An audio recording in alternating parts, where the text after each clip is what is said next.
Grazie, caro Macron, cara signora Merkel. Grazie per averci abbandonato nel momento del bisogno. Grazie per averci negato di poter acquistare da voi semplici mascherine ed altri presidi medici atti a combattere la diffusione del virus.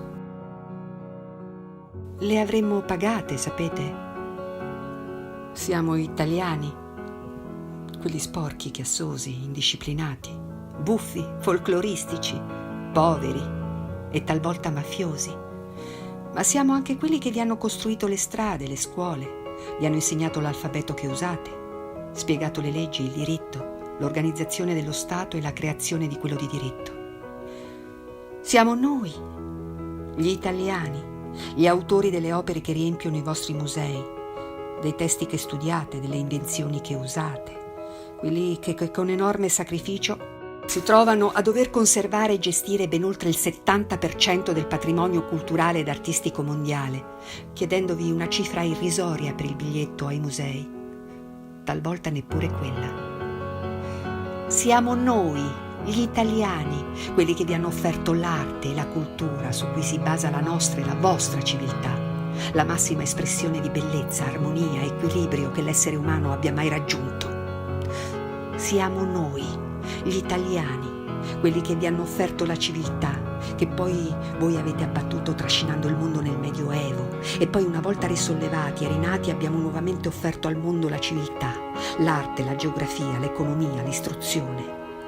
Siamo noi, gli italiani, quelli che hanno creato il parmigiano, la mozzarella, il prosciutto, la mortadella, il salame, i ravioli, i tortellini, le lasagne, il gelato, la pizza, eccetera, eccetera. Quelli che hanno portato in Francia le vigne e vi hanno insegnato a fare il vino, la grappa, i distillati. Quelli che ogni anno combattono contro i vostri tentativi di scimmiottare i nostri prodotti e copiarne il nome, ma anche lo stile e la moda. Anche lei, signor Trump, e lei, signor Johnson, grazie per averci prima di tutto isolati invece che aiutati. Le ricordo, signor Trump, che se non fosse per un italiano adesso sarebbe nella terra dei suoi avi a fare la fame e non in America a fare il riccone, e non avrebbe potuto mangiare neppure le patate perché non le avreste mai avute senza un temerario italiano che ha navigato verso l'ignoto. A lei, signor Johnson, ricordo che la fortuna della sua nazione si basa su una bandiera che vi abbiamo concesso di issare sulle vostre navi per non essere attaccati dai pirati. La croce di San Giorgio, concessa dalla Repubblica di Genova. Senza quella sareste stati spazzati via dai saraceni. Vi abbiamo insegnato la navigazione e l'avete imparata bene. A tutti voi, quando telefonate, pensate a Meucci. Quando guardate la TV o ascoltate la radio, pensate a Marconi. Quando usate l'elettricità, come se non ci fosse un domani, pensate che non avreste potuto farlo se non ci fosse stato fermi. Noi italiani abbiamo inventato le banche, le università, la prospettiva, l'architettura, l'ingegneria, l'astrofisica, il calendario, la musica. Erano italiani Giotto, Colombo, Marco Polo, Leonardo, Michelangelo, Bernini, Tiziano, Raffaello, Brunelleschi, Galileo, Cesare, Ottaviano, Vespasiano, Aurelio, Dante, e potrei continuare per ore. Carissimi miei, nel sentire il nome Italia dovreste scattare in piedi, abbassare la testa ed essere coscienti che l'origine della società occidentale è qui. Se vi chiediamo aiuto, dovreste correre, perché se trascinate di nuovo il mondo nel Medioevo, non so se ce la faremo nuovamente a far rinascere la civiltà.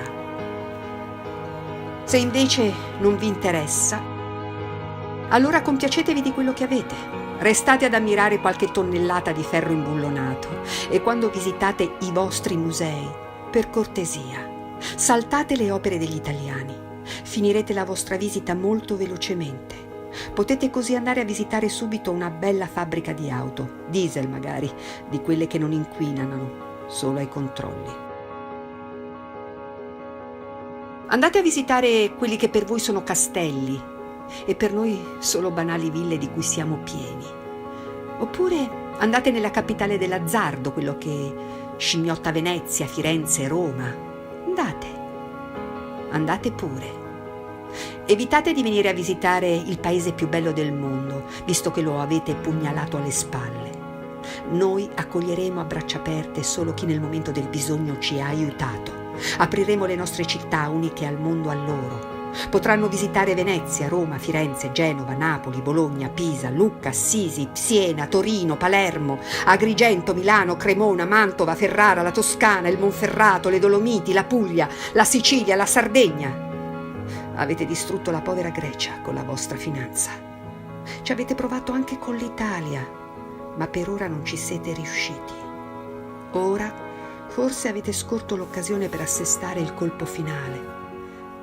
Ma nella cecità del vostro egoismo non avete calcolato che il virus non ha frontiere. Colpirà tutti, anche voi. Se ci aveste aiutato ieri nel tentativo di arginare l'epidemia, invece di offenderci e di denigrarci, oggi non dovreste forse piangere i vostri morti. Il vostro egoismo ha dato la misura di quanto poco siate. Grazie. Una ragazza italiana.